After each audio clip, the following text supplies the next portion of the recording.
Ya ya Pak Ramli. Guys, sekarang ini saya ada di Oman. Maksudnya Masjid Oman. Tuh.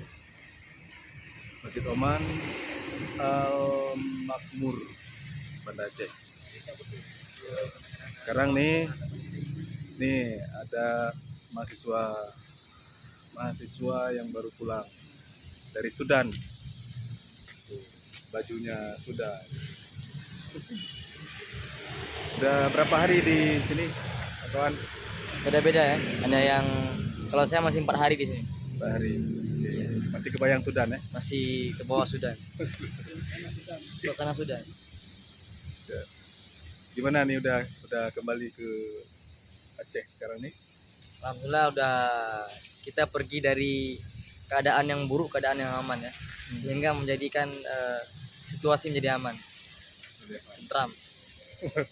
Tidak ada suara-suara tembakan dan mercon. Apa kenangan di Sudan, Faruqi? Kenangan baik, manis, pahit, ada semuanya lengkap. Manisnya tuh ukhuwahnya kuat, ukhuwahnya kuat. Apalagi dalam keadaan perang, sama-sama merangkul sampai ke tanah air, itu yang bagus. Kalau yang pahitnya itu susahnya logistik sih, ke pas perang itu doang sih.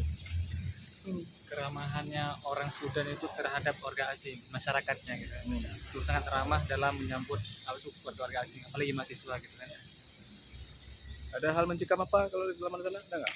Hal mencekam selama di sana itu kita nggak terlalu parah ya, paling itu lebih ke dalam keadaan suhu cuaca gitu. Kalau panas-panas ekstrim, kalau dingin ekstrim gitu. Terus waktu awalnya perang tuh gimana? Awalnya perang seperti biasa yang seperti kita ketahui, dimulai dengan RSF menyerang tentara, kemudian sampai sekarang berurusan dengan saling menyerang. Memang kalau untuk mencekam mungkin bisa dibilang kriminal ya, yang sangat ditakuti yang apalagi mahasiswa. Terus katanya sampai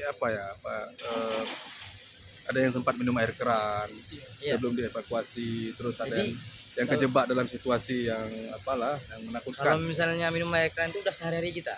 Soalnya di sana untuk filter apalagi di kampus agak kurang ya. Jadi kita minum apa adanya. Kalau kata orang Afrika itu dengan baca bismillah semua jadi air zam-zam. Nanti setelah perang itu logistik agak menipis ya.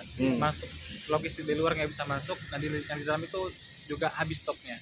Jadi kita itu masa Indonesia itu ada bantuan dari KBRI Indomie ya, mie Indomie. Itu dalam kita habis perang, setelah perang sampai kita Indonesia itu sampai ke Jeddah itu kurang lebih itu kita makan Indomie dari pagi, siang, malam itu stok kita, karena memang nggak ada yang lain.